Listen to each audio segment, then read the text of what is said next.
إن الحمد لله نحمده ونستعينه ونستغفره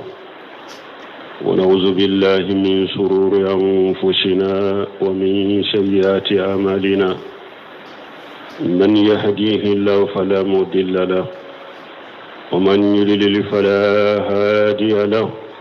وأشهد أن لا إله إلا الله وحده لا شريك له، وأشهد أن محمدا عبده ورسوله. أما بعد، وعن معاذ رضي الله عنه قال: كنت مع النبي صلى الله عليه وسلم في سفر، فاصبحت يوما قريبا منه ونحن نسير. قلت: يا رسول الله، أخبرني عن عملي يدخلني الجنة ويباعدني من النار. قال: لقد سألتني عن عظيم، وإنه ليسير لمن يسره الله عليه: تعبد الله ولا تشرك به شيئا، وتقيم الصلاة، وتؤتي الزكاة، وتصوم رمضان، وتحج البيت. ثم قال: هل أدلك على أبواب الخير؟ قلت: بلى يا رسول الله. قال: صوم جنة، وصدقة تطفئ الخطيئة كما يطفئ الماء النار، وصلاة رجل من جوف الليل. ثم تلا: تتجافى جنوبهم عن المضاجع يدعون ربهم حتى بلغ جزاء بما كانوا يعملون. ثم قال: ألا أخبرك براس الأمر وعموده وجروة سنامه؟ قلت: بلى يا رسول الله. قال: راس الأمر الإسلام، وعموده الصلاة، وجروة سنامه الجهاد في سبيل الله. ثم قال: ألا أخبرك بمليك ذلك كله؟ قلت: بلى يا نبي الله. فأخرج رسول الله صلى الله عليه وسلم بلسانه فقال: كف عليك هذا. قلت: يا نبي الله، إنا لمؤاخذون بما نتكلم به. قال: سكلت أمك يا معاذ. هل يكب الناس في النار على وجوههم أو على مناخرهم إلا حسائد ألسنتهم؟ رواه الترمذي وصححه الألباني. أمبي الله تنو أمبا دمنيني أمبا يفدلي أمبا نيني على في أكان كيسي كبواني ركون تورو منان كبارا جغو نيالاي جوم من كندا وري كندا باي نيالاي جوم من فيري كندا باغتي سرولا أمبي سيري أما سيري تميني بطوچي على مكة كني على كلم توتي يغونتي على لا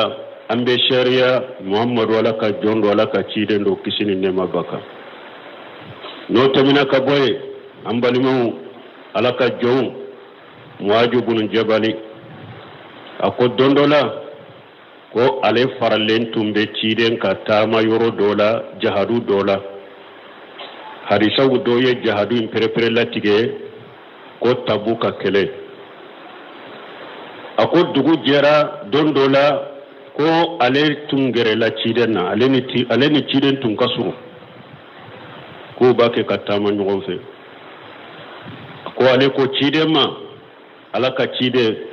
ne kibariya ni bara doye ika bara do fonye bara min billa do arjanna kono na bi mabbo jahannaba tasuma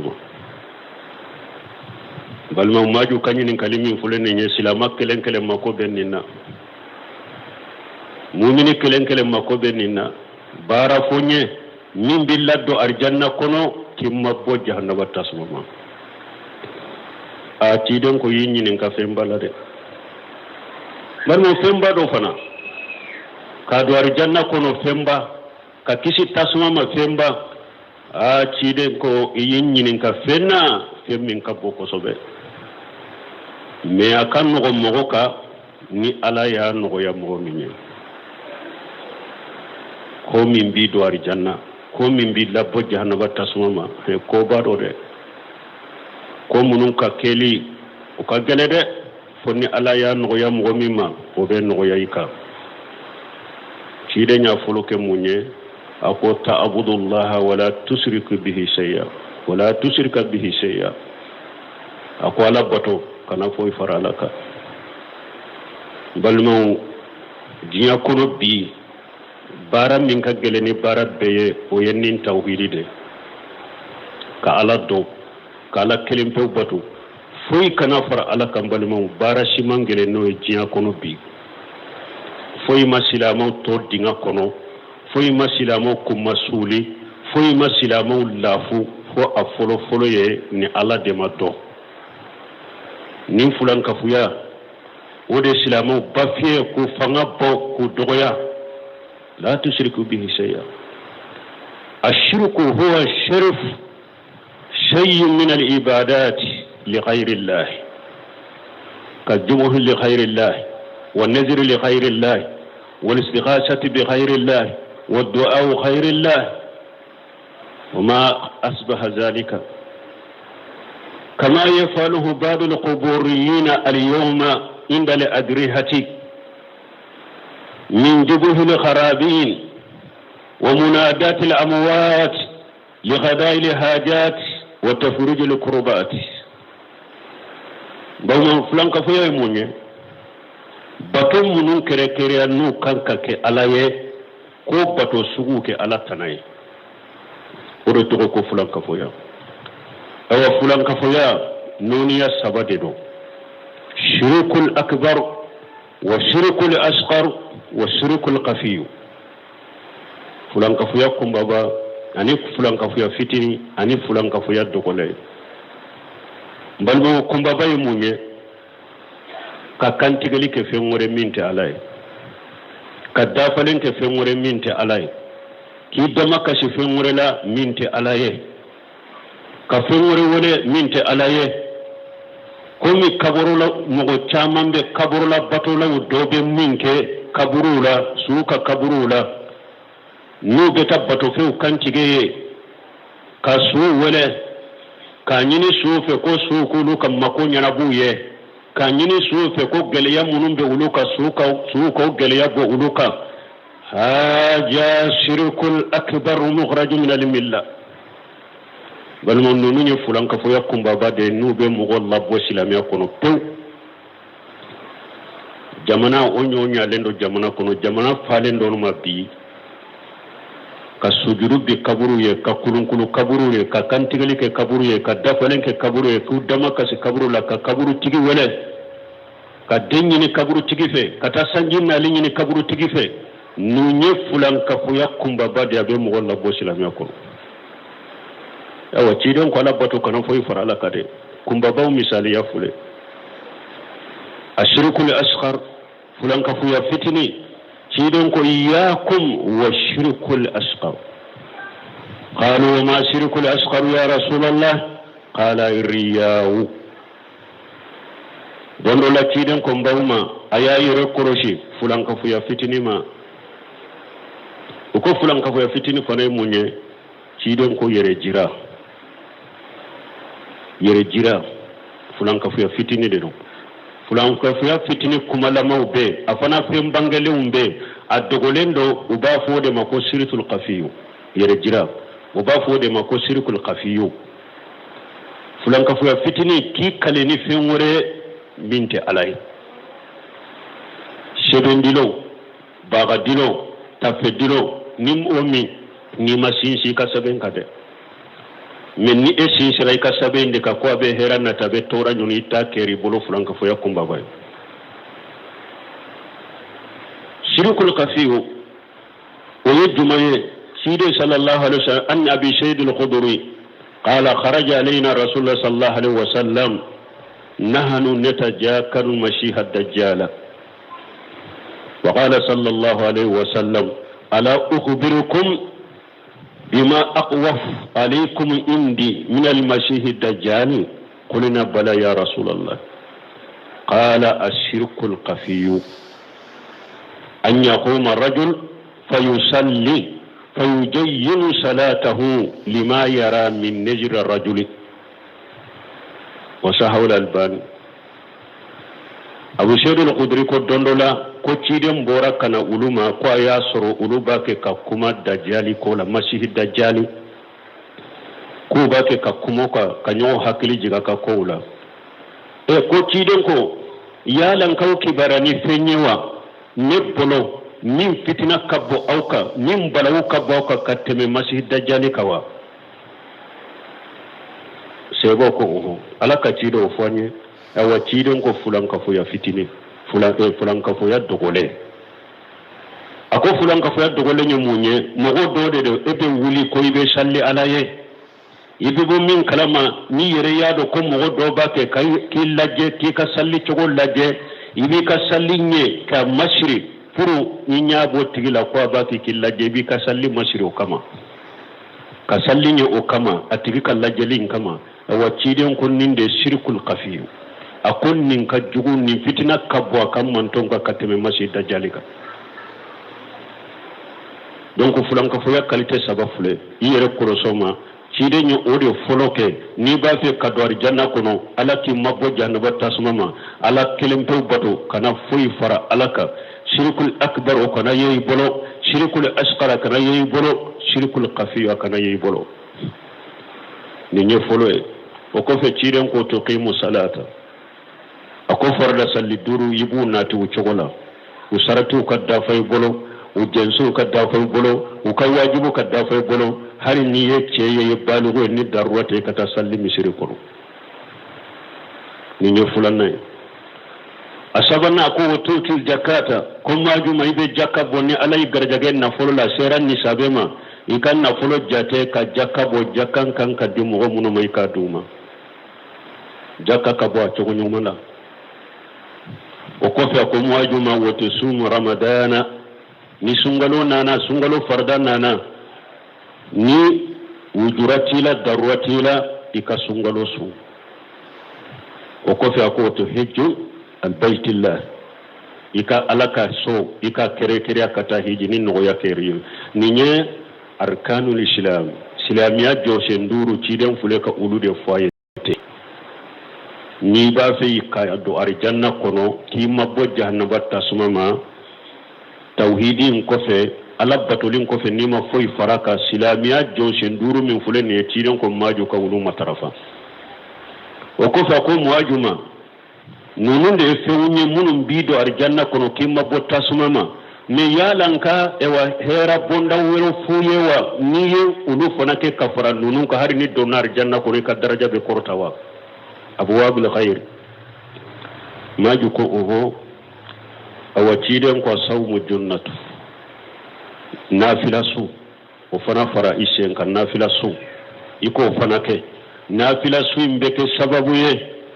كي أكيما ستراي كاكيما تنغناي كي كيسي جيا كونو نندموني على سوسوكوما نافلة سو مكيلي بكي سببو كاكي ستراي كادويني جهنبتا سمسي اللغرا صوم الجنة كورينين دي وكفى أكو وصدقة تتفيو لقتية أكو صدقة بوفنا فرد جاكا كوني فورا وتمنا دي مي صدقة بوكا براجين ينينوye وفنا بي جنوبو فغا كبويلا كومي ني جيب تاسما فغا چكومي ني بي نافلة صدقة وفنا كي جنوبو ميسي منون بيلا صدقة بو بكي سبب كولو فنا توشي كوبوي كو فغا كوبوي تو komi ni tasuma menena niye jita kabwaka aba faka chogomi o ko fe chiden ko ani mugo ka salli sufela la sufena fila ika ofanake o ko fe chiden aya kala ala yere mugo munun tanu ko sufela la ubu kere majanya kabu ka dilana nube ala tanu nube salli kata aya labana ko ala busara nu ka barake tawye chiden yo fana kala ye muajibun jabal donc mbalma fardaw kofe ni nafila munu fulen ni ni mo munu ben nunu fana ke fardaw kofe o be ke sababu yede kayika baraju bonya beke sababu ni hari ni donna arjanna kono kono ika daraja be korota arjanna kono min ye koni kido arjanna kono min be sababu oye silamiya jose nduru nkele kake anyema me ni donna arjanna kono kika palashi bonya ka korota nafila munun fora hera ko munun fora olu fana bi ideme odela o ko fe ciden ko muajuma akoyala ko benyema ye minye ko fuyewa ani ko ka pie minye ani ko ka jungo kortale munye ko lo fana fuyewa maju ko oho ciden ko arasul amr al islam akoko ko fule ka fuyete baraji ko la aben kunye munye aben nyema munye silamain ka sore bolode sahadatani sere kuma fura ulu de tero ko silamiya ni ulu fodro idonna silamiya kono ko be ko be jubaju ko be min nofe silamiya nyuman ka sore bolo sere kuma fura ulu sabatilen ka sore bolo de ni ulu sabatilen soro lay bolo de ko be tugu ulu de la ulu de ko be sipasima ni ko be nyemay min ni sere kuma fula sabatilen ti bolo ite silamaye iyo ko nyuma ke ala bolo be fu falati ni te silamaye isinju tugu yo fu falati ite silamaye hinara mogoma fu falati ite silamaye bange baga bato fu falati ite silamaye iye dolomini jeneyaw yo ko to yo fu falati alama ko sitara arasul amru al islam ko benye maye silamiya de ni silamiye mbi bolo de ibe nyuma ke abe jate ni silamiye inti bolo seri kuma fula sabar silenti bolo ibe nyuma ke alama ko tala ci de ñoo fay aqul wa amuduhu salatu awa ko fana ka pie munye sali mana ni sere kuma fura fana sabatira hada madem bolo nimbe ke sababu ka sere kuma fura sabati bolo ku giriya ka fanga douala ika salli de farla salli duru ka soro bolo ulu de be ke komi pie ka sere kuma fura ka silame funa giriya ibolo ka sabati bolo komi ni piyo nu be kogo giriya chokomi farra salli duru fana matara fari de be seri kuma fulani silamiya giriya mogo bolo kake komi ni piye be kogo la wajirwati sanamihi aljihadu fi sabilillah awa ko silamiya fana ni nunu fana be da farai bolo silama ni ba fe ika korta ika silamiya la ni ba fe ika dina ka korta o fana ye jihadu de be silama korota dugukolo ka jihadu de be ke sababu kan ni silamiya in korota balmo ni ya ye silama be duguma bi ko jihadu inde te amoy tu bolo fanga tula aminan tu bolo akelece tu bolo alimaniyate alanya siranyate atawhidite oriyato dogoyara ukadina dogoyara ulu yere jigina jinya hadama dembe duguma uka dina jigina jinya dina be duguma galombe duguma munyoke jihadu te wajiri watu sanami hal jihadu fi sabilillah nimbe ke sababu kan ni dina tigu korota be sampe nimbe ke sababu kan ni dina korota fe sampe komi nyame jungo be nyame farkolo to sampe chogomede nimbe sababu ko ke we jihadu de be silamiya korota jihadu de be silama korota dugu koloka komi nyame jungo korota lendo chokomi wajiri wati sanamihi al jihadu fi sabilillah barakallahu li wa lakum fil qur'anil hakim wa nafani wa iyyakum bima fihi min al dhikril hakim aqulu qawli hadha wastaghfirullaha li wa lakum wa li sa'iril muslimin min kulli dhanbi wastaghfiruhu innahu huwal ghafurur rahim.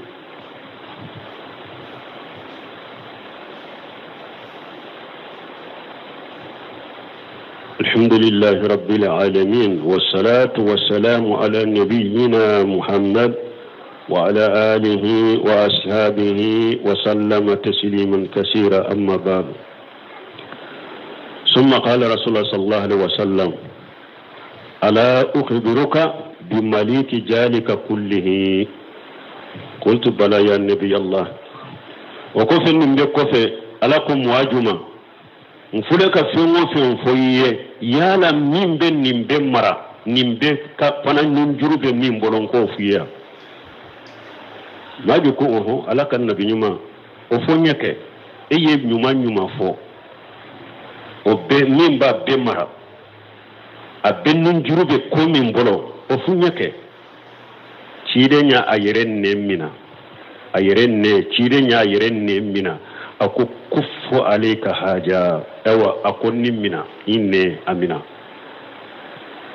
la hawla wala quwwata illa billah balmo nyuma fule ka fo mumba cinya hada madem bolo kuma be se ka be cinya bolo ni hada madem min ne mina iye nyuma ke inne be se ka be cinya awa akoy ne mina de ibake ka nyuma munun kete inne mina ikanata kuma fo mimba be cinya bolo parce que ka murti ka bo silamiya yerela kuma kan bala kuma kan be se ki hada model la bo silamiya la kuma kan do be ne aka kuma do be abi bo silamiya la pew disukun na siri chogo do be abi bo silamiya la pew kewale do be abi bo silamiya la pew akoy ne mina de iye fengu funken ni nyi ne mina kanata kuma fo kuma mimba be gurja yibolo ikin ne nkoroshi kabo kuma haramu ya lewuma ikin ne nkoroshi kabo nemime ya uma ikin ne nkoroshi kabo korofoli uma fiwo fenye kuma haramu ya lende fiwo fenbi ka bara uchinya ibolo inne nkoroshi uma maji kwa laka nabunyuma wa inna la mukhajuna ala ma natakallamu bihi ako chide yala an baki ka kuma munun fo an ka jiyanya moya kono lagarambe mina nuluya lagarambe mina nan ka kuma fo tawiya ciiden ko sakalto kan muka ya muas akon muaju ibama den soro nin jalla gosoli de arabu ka kuma chogo do de fulen ninye akoy ibama den soro muaju هل يكب الناس على وجوههم أو على مناخرهم إلا حسائد ألسنتهم أقوم واجو من ألا بهذا مدوم بري ونيدو كجهنم بكونو وبي من دام هذا مدوم بري ونو ووكا جهنم بكونو فنو وننكا كموته ni ay alabe mogol biri unye daw ka jahannaba kono ni bay alabe mogol biri unnu ka jahannaba kono foyte ni unne unye kuma munu fo jiyan kono mogo ka kuma fotaw de beke sababu biri nye daw ka jahannaba kono mogo ka kuma fotaw de beke sababu biri unnu ka jahannaba kono innembe kuma munu tige ko fo innembe tile ka kuma munu fo innembe si ka kuma munu fo de ode be hada madum biri unye daw ka jahannaba ode be hada madum biri unnun ka jahannaba kono donc mbalumo ambe ala deli ambalima muso silamiya kono sisa gramala ka annu demede jewu sheshiri lende che chamanya sheshiri chisa tauhidi be nyanyini sunna be nyanyini salafu saru katabulo be nyanyini ache kacha sisa amuso kacha awa nin kutuba min fulen ninye ni nyambalima muso do ka nyinin kalide nyinin kalinde jabu fule nyake kutuba aye aka wojo bilanna ko alebe bara defe baran ka bara do de fo aleye nimbe ale laddo arjanna kono teleyala kama bota sumala majuka maju ye nin kuma nyogona nyinin kan balma musoye maju ye cide nyinin kan ninna awa cide nye muaju bunun jabali jabi nindela awa cide fana kan mantombe achemawo amusomawo ni mogo min ba fu ikado arjanna kono ikamma bo jahannaba tasmama ta muajur buni jabali ka hadisa min fuleni nye ta nyini shehid turmiji kono ika kala ika barake nayi ibe do arjanna kono ibamma bo jahannaba tasmama ne cide nya fu ka faraka de lagadi salitani ani azim wa innahu la yashiru ala man yasarahu Allah alayhi cide nya ko femba de do idi nyinin ka fembala men ni ala yu keli noya mogo minye abe noya eka ni ala yu keli noya mogo minye abe noya ika sino ko gelemba wudo ambe ala de ala kan kar janna dawye ala kan kishi jahannaba tasmama ala kan mabo jahannaba tasmama ربنا آتنا في الدنيا حسنة وفي الآخرة حسنة وقنا عذاب النار ربنا لا تزغ قلوبنا بعد إذ هديتنا وهب لنا من لدنك رحمة إنك أنت الوهاب اللهم اجعل الإسلام والمسلمين وأذل الشرك والمشركين ودمر أعداءك أعداء الدين برحمتك يا أرحم الراحمين سبحان ربك رب العزة عما يصفون والسلام على المرسلين والحمد لله رب العالمين.